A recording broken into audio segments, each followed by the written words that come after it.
Have you ever heard of a sandwich that you have to stand a special way to eat? Well, I hadn't either until Clay made one for me.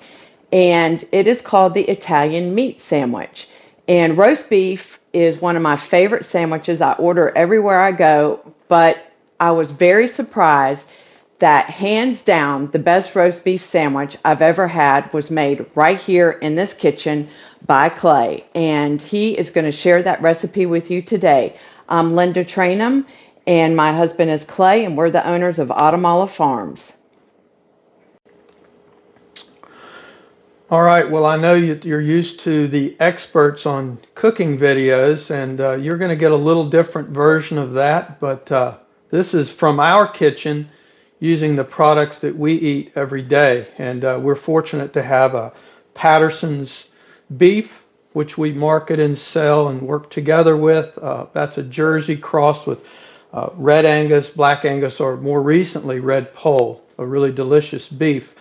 And we're going to prepare a sandwich that Linda says is the best sandwich she's ever had in her life. And we've done it once, and this is the second time around. I've got to give a shout out to my neighbor Ken Harned, who put me on this recipe, a son in Chicago, and having lived there and family there, he said the Italian meat is the beef sandwich of all. So he also sent a good recipe through the Thrillist, and that's what we'll be using today. And to get started, we chose a sirloin tip roast and a chuck roast. And the recipe really loves the fattier portions for this meat. We cook it a long time and make a reduction of, they call it the gravy, or duh gravy. And the fat is an important part of that. So we're going to do both versions and let you choose for yourself. But the ingredients seem to really be over the top. A lot of red pepper, a lot of garlic, a lot of black pepper, salt, fresh and dry oregano, and then we'll combine all these ingredients, roast them in the oven at 375 until we hit about 145 degrees. We'll pull that, let it rest overnight. We'll take the liquid, strain it, then reduce that down, and that becomes the gravy if you're from Chicago. So part of that as well, the finished product will have roasted peppers. It will have what's called a pickled vegetable, which was new for us. Giardiniera is what I'm told is the pronunciation, but I'm from the South, so it may be some derivative of that. So let's get started. So we have some garlic, and actually this calls for an entire head of garlic per roast. These roasts are about 4.5 pounds. The recipe's for 5, but I actually added a little bit of granulated garlic to my garlic so that I can boost it up. Also, I not only used pepper flakes, but I also used an Aleppo pepper, which is a Ken recommendation. Freshly ground black pepper, kosher salt, dry oregano, and fresh oregano. So let's get started. We're going to do salt.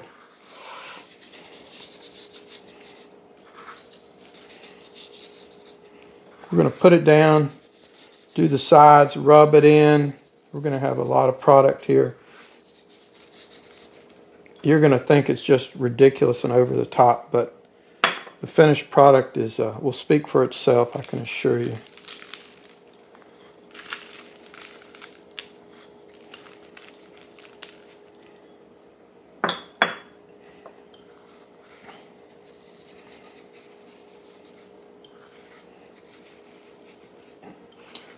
And like a lot of recipes, it's not a difficult recipe at all. It's just using fantastic ingredients. I don't usually use recipes, so this is kind of an odd thing for me, but having no real Chicago connections, I thought I better be respectful to this dish because they take it very seriously in Chicago.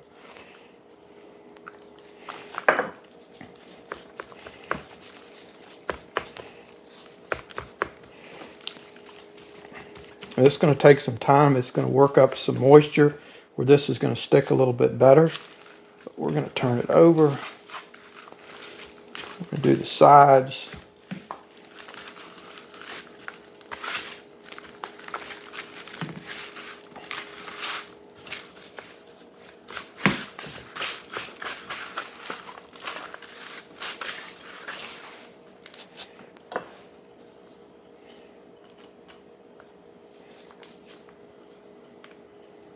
I can't tell you how excited I am about this because it is so good. I mean, based on smell, if we just stopped right here, Oh it's yeah, pretty amazing. the garlic. I am a fan of garlic and it just smells incredible right now. Because we have so much ingredient base, we're going to let this basically let the salt pull some moisture out of the meat, which will allow this to stick better. Of course, it's going into a pan with 3 quarts of water per roast.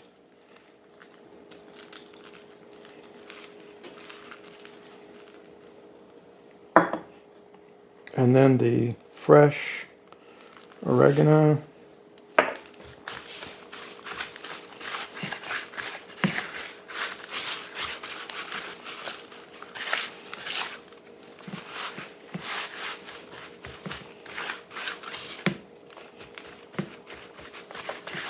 That's already starting to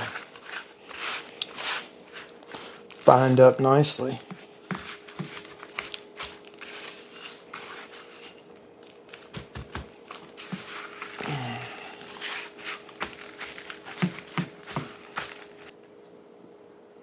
So we've taken a couple minutes to work in this ridiculous volume of seasoning, and we're getting some moisture to pull up out from the salt out of the meat, which allows this to stick and bind a lot better. So we think we have good coverage, and now we'll transfer it to the roasting pans that we'll use to cook.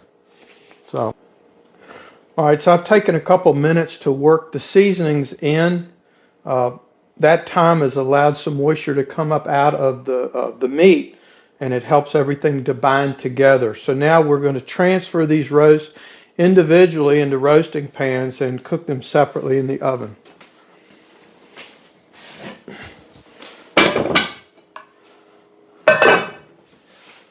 I'll take the chuck first, and I'll add the extra to it on its side.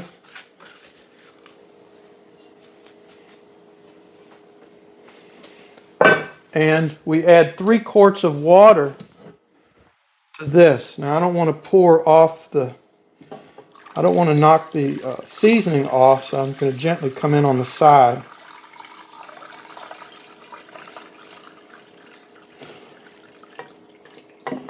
That's 2. I'll add 1 more. Let me do it with this. And that's 3.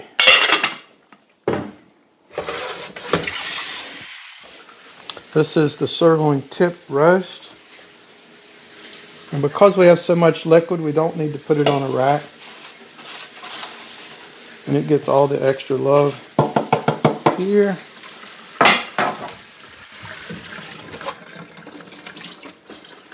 And it gets 3 quarts of water as well.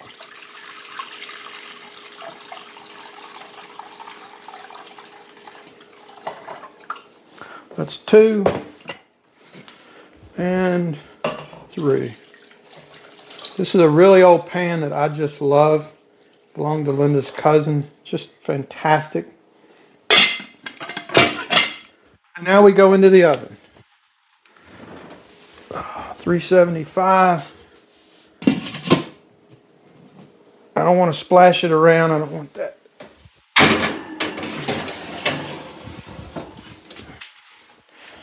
And 2.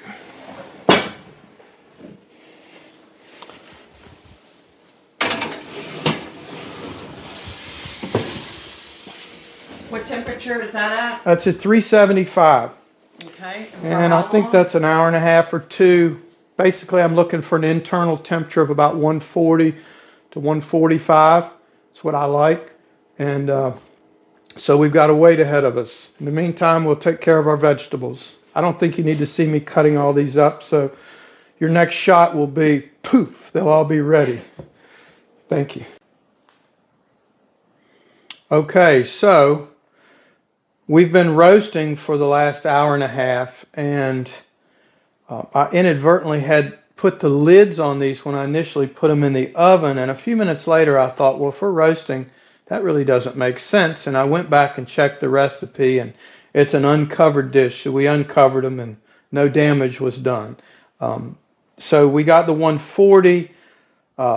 Since the time that we did that section, I have been out on the farm hauling water to pigs, hauling feed to pigs, scraping a road, scraping mud, had 2 pigs get out while I had the gate open that I got in. Then my neighbor called me 10 minutes later to tell me the 3rd pig that was out. So I did all that, got to meet my neighbors, everybody loves the pigs, and we got to commiserate up on the road. And so now we're back to the kitchen, cooking briefly. So these are done, so we're going to pull those out and put them in this pan to rest, cover them. Then we're going to combine the stock and reduce it down about 50%. But I want you to see the difference in the 2 stocks from the 2 meats. So if Linda will zoom in here, and we'll show you the sirloin first, and you see the type of stock. Now remember, we said this doesn't have nearly as much fat, so the stock is indicative of that. Now if you look at the chuck, and you see the difference, see the coloring, see the fat on the surface, we got the garlic and everything browned, but we're still going to combine both and reduce them together, but it is notable. So we're going to transfer this, and this is the moment where the inexperienced chef has an opportunity for some type of a catastrophe that would turn this into a comedy instead of an instructional type of video. Well, we're 1 for 1. It's delicious. And if you could smell how it smells in the house. Oh, yeah. The recipe says this will reduce about 50%, and I'd say we're not too far off of that. So now we have those ready, and I'm going to use the wider surfaced area. Okay, so we're going to let the meat rest overnight, but we're going to go ahead and combine the stock. Since we're here before the next group of pigs gets out or something else goes sideways, at least I can be reducing the stock while I'm out chasing the stock. I apologize if the video is jumping. This is our life. This is how we roll. So, you know, Logan and Christian have been in a snowstorm in Hagerstown in the backside of a nor'easter yesterday and doing all their meat today. So they're going to roll in here about any time, and we'll see whatever comes of that. So stay tuned. This is going to sleep in a cold setting, and then when we come back, we'll have this reduced. We'll slice and dice our peppers and our,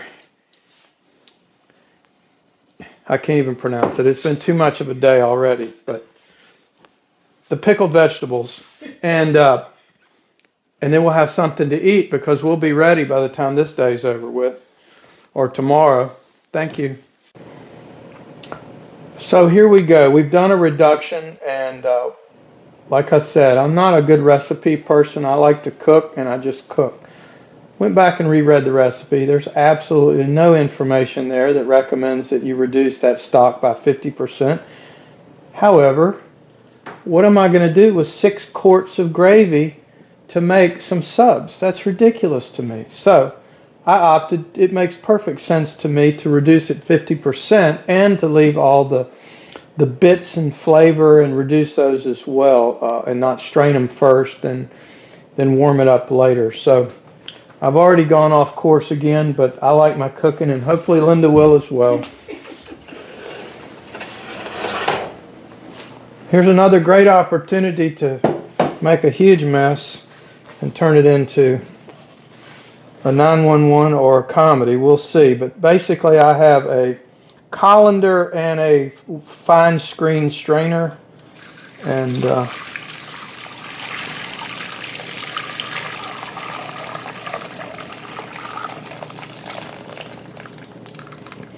lots of good stuff there. So basically shake it out. I want every bit of it. I just don't want 6 quarts of it. I want about 2 quarts, 3 quarts of beautiful stuff.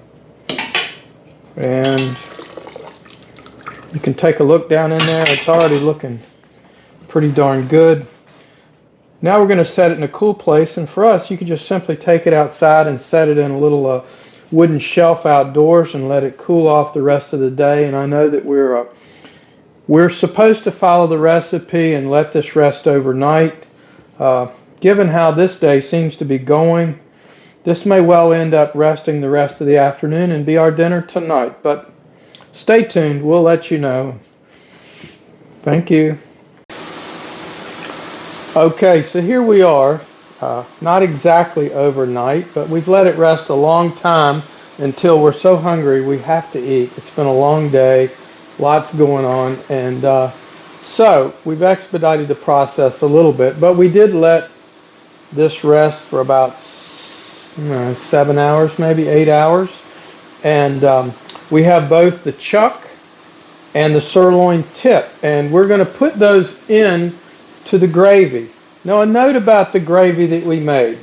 Somewhere in the recesses of my mind, I came up with a mental concept that it's so thin it needs to be reduced 50%.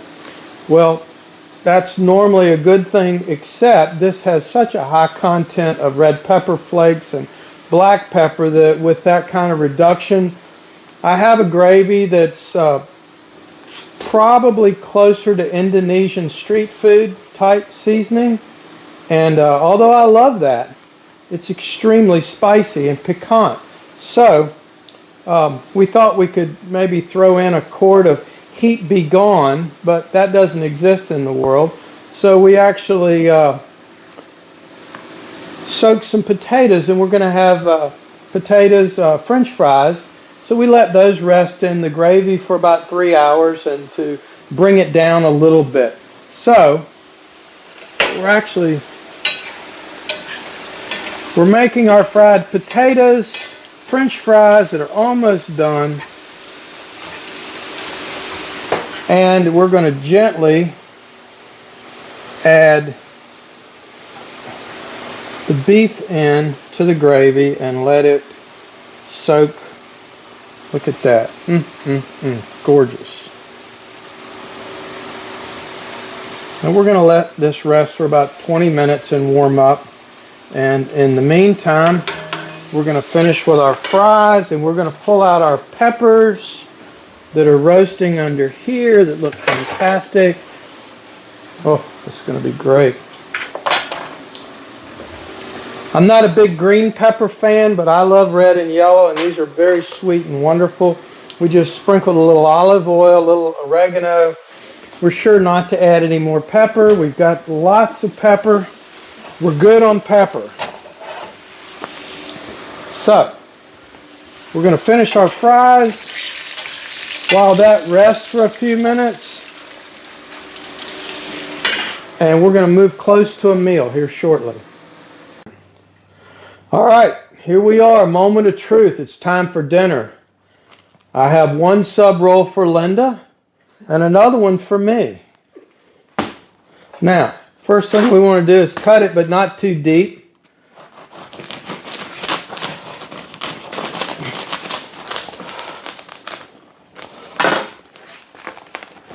All right, now, we've allowed this to soak, so we'll do 1/2 in the roast, the sirloin. It's been resting in the picante gravy.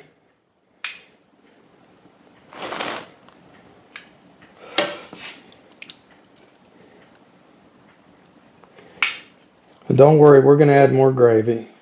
And the other will be the chuck roast section.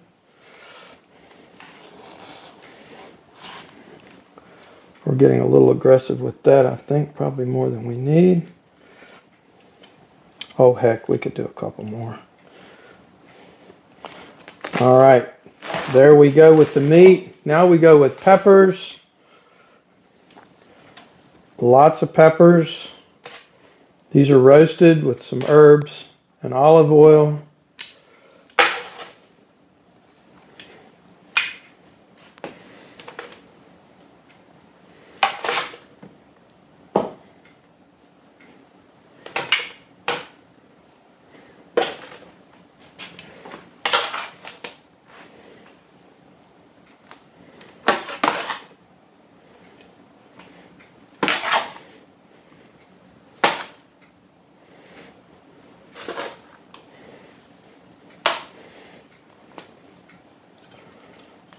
Now, I like that. It's already looking good, but now we're going to add some of our pickled vegetables.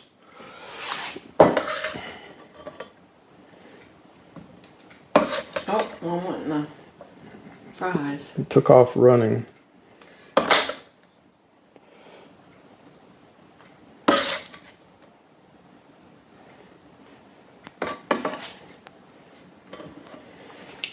And you have the basis for a sandwich. That is giardiniera pickles, or pickled vegetables. Now, they would recommend that you actually dip it. Seeing how I have it pretty concentrated, I'm going to not dip as much as normally I would. But we're not going to be that shy either.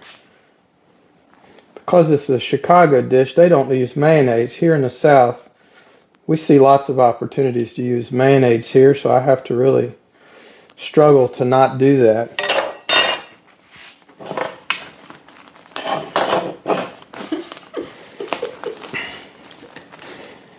But there you have it.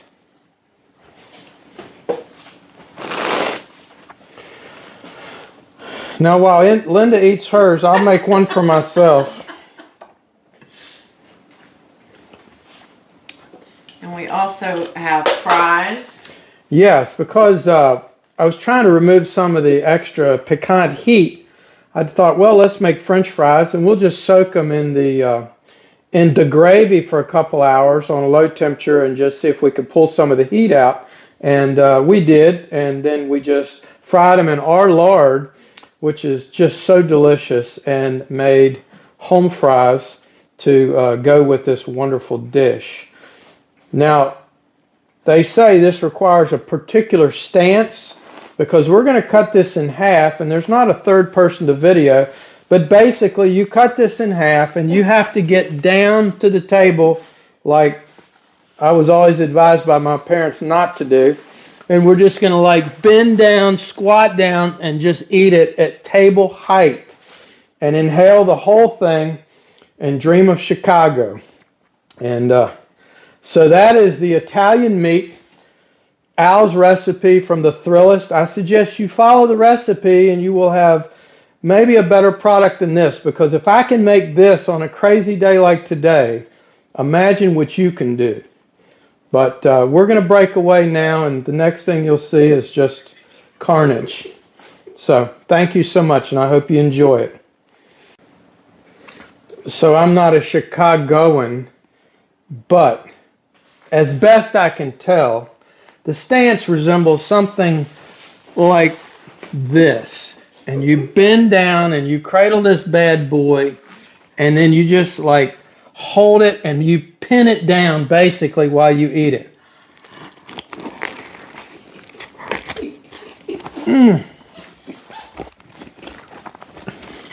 Now, that is fantastic.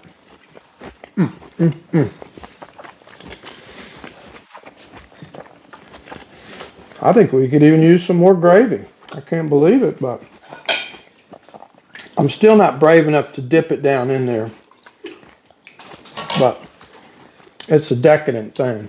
Here we go. Mm, mm, mm, mm, mm.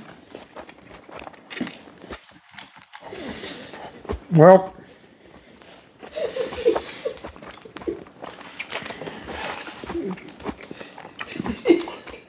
this would be pretty good for the Super Bowl, I have to say.